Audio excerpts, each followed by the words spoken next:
HYLD versus HDIV. Which fund will you pay less tax with inside a taxable account?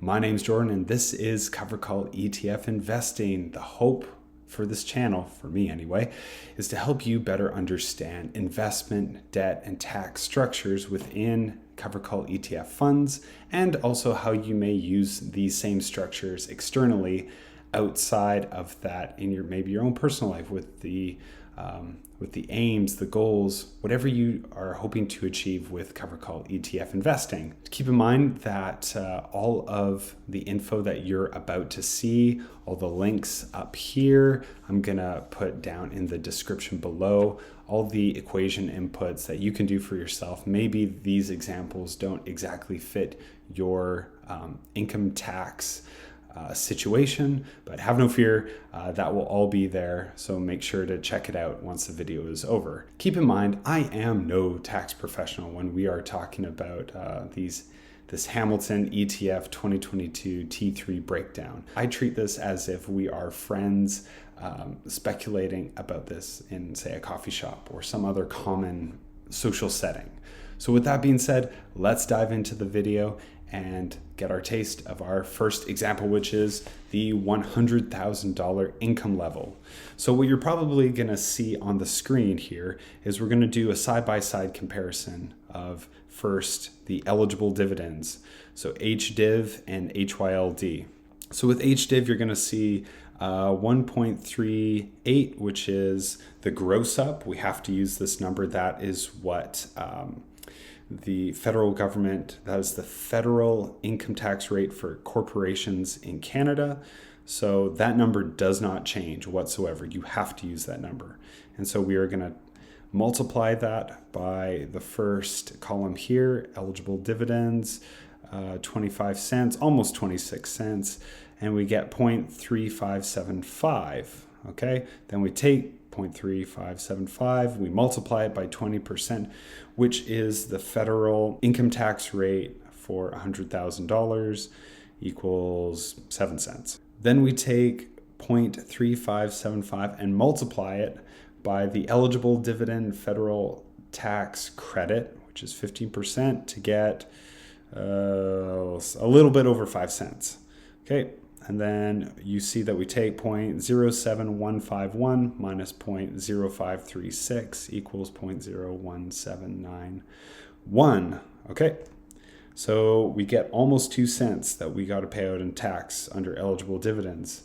For HYLD, again, we're using 1.38 multiplied by 0.03026. So if we head down over to the eligible dividends section, you can see basically the 3 cents here under eligible dividends, which gives us 0.0417.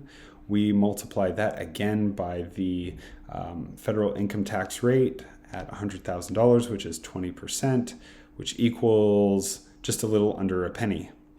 Then again, we take the 0.0417 divided by the eligible dividend federal tax credit, which is 15%, to get basically a little over half a penny, and then we'll do 0.00834 minus 0.00625 equaling 0.00209.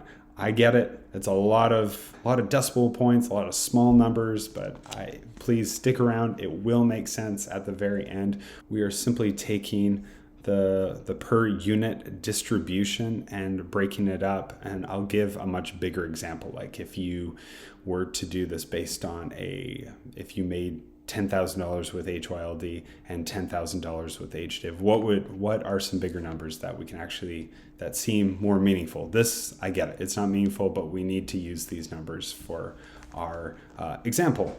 Okay, so if we compare the two, eligible dividends, HDIV is blowing HYLD away as far as what you're going to be paying in tax. With HYLD per unit, right, you're paying almost 2 cents in tax, whereas HYLD, you're paying 1/5 of a penny. Now we move over to capital gains. With HDIV, we take 0.954, which is this number right here, this number right there.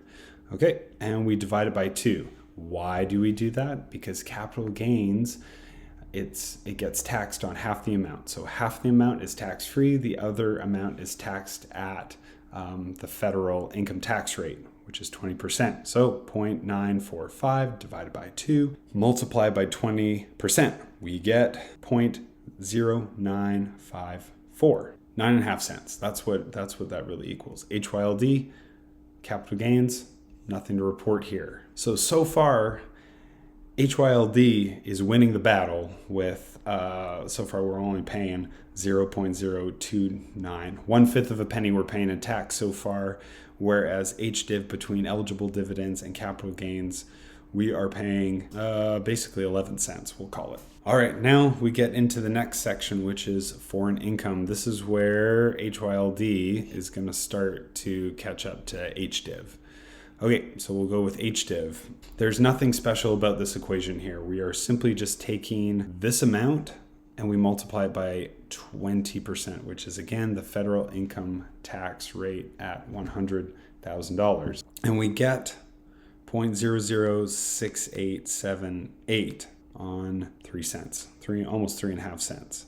Okay, whereas HYLD, foreign income, we are making 79 cents. So we take that amount, 0.79622, multiply by 20%, we get 0.159244, which is almost 16 cents. So far, HYLD, you're paying a little bit more in tax. You're paying almost 16 cents versus the 11 cents with HDIV. Now we're getting into foreign tax withheld. With HDIV, you are paying 0. Most of the distribution is coming from Canada.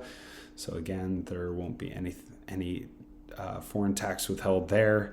Whereas HDIV, 9 cents is withheld. Now this is where we introduce a foreign tax credit. From all the information that I could see, this is one where I would say really dig into this one a little bit. I found a few different things, different information on this, but from what I understand is that because it's tax withheld, it's taxed at source. You don't actually get to see this amount. It's not like you go and claim it on your T3 or any other kind of Canadian tax income form. It gets taxed at source. So you want to try to claw back some of that amount. And luckily in Canada, there is a little credit that allows you to claim that. So we take the 0.9001, which is right here for HYLD. We multiply it by 25%, okay, which gives us 0.0225. And we take both those numbers, we take 0.09001 minus 0.02250 to get a little over 6.5 cents of foreign tax withheld. So keep that in mind that at source, yes, you are paying this amount. You will get 25% of this back if you claim the foreign income tax credit. So what are the totals? Once we calculate all that together between HDIV and HYLD, we get a total for HYLD at almost 23 cents. And with HDIV, we get 12 cents. Okay, so which works out to be based on the total distributions for HYLD. You are paying 14% worth of taxes under this amount, 14%, whereas with HDIV, you are paying 8% based on this total distribution amount per unit. Let's say, for example, you made $10,000 in distributions from HDIV and you made $10,000 from HYLD in distributions.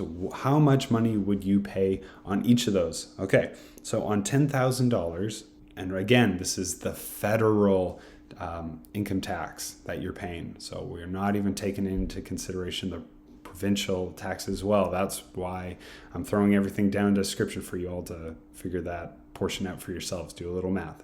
It's not that bad.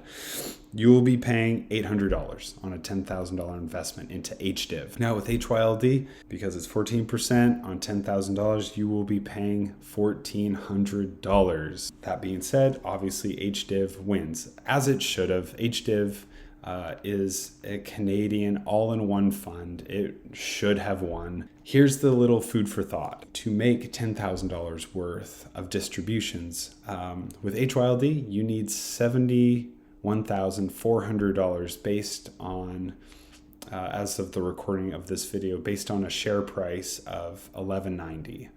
Okay, so $75,400 will get you $10,000 in distributions. HDIV, on the other hand, you will have to invest an extra $23,000 more in order to generate the same $10,000. So this is where the food for thought comes into play. It's like, would you rather pay a little bit of extra tax where you don't have to expel as much capital or not? Or you do it for other reasons, whether it's diversification across different funds, different fund managers, maybe different investment styles, systematic versus dynamic. There's a lot of reasons why you would maybe choose HDIV over HYLD. But for the purpose of this video, based on a $100,000 income, you are paying less with HDIV. Okay, so we're gonna now roll into an example of the $50,000 income. For this part, I'm not going to go through the individual numbers. I'm just going to overlay all the equations to basically get the answer that we want to see, because who needs me reading out every decimal point? Again, I'm not going to do that. For eligible dividends for HDIV, you are paying $0. For HYLD, $0. You are paying on even footing. For capital gains, you are paying, basically we'll just call it 7 cents. For capital gains under HYLD, you're paying $0. Foreign income, you are going to be paying basically half a penny. Foreign income under HYLD at the 15% tax bracket, you're going to be paying almost 12 cents. Foreign tax withheld, again, with HDIV, you're paying $0. With all those numbers in hand, what will you be paying based on the total distribution? HDIV, your taxes at a $50,000 income, 15% federal tax rate, you are going to be paying overall based on the total distribution here with HDIV, you're going to be paying 5%. 5% of this amount. Whereas with HYLD, you will be paying 12%. And again, based on a $10,000 investment for easy math, with HDIV, you'll be paying $500. With HYLD, you'll be paying $1,200 with HYLD. Based again on the total distribution, 15% federal income tax rate for $50,000. Well, that's going to wrap up this video. If you liked what you saw, then please do the very honorable thing, the noble thing, and smash all the buttons of the like and subscribe variety. Let your thoughts be known in the comments below. I appreciate any questions that you have. It also helps give me ideas for future content. And with that, I will see you all in the next video.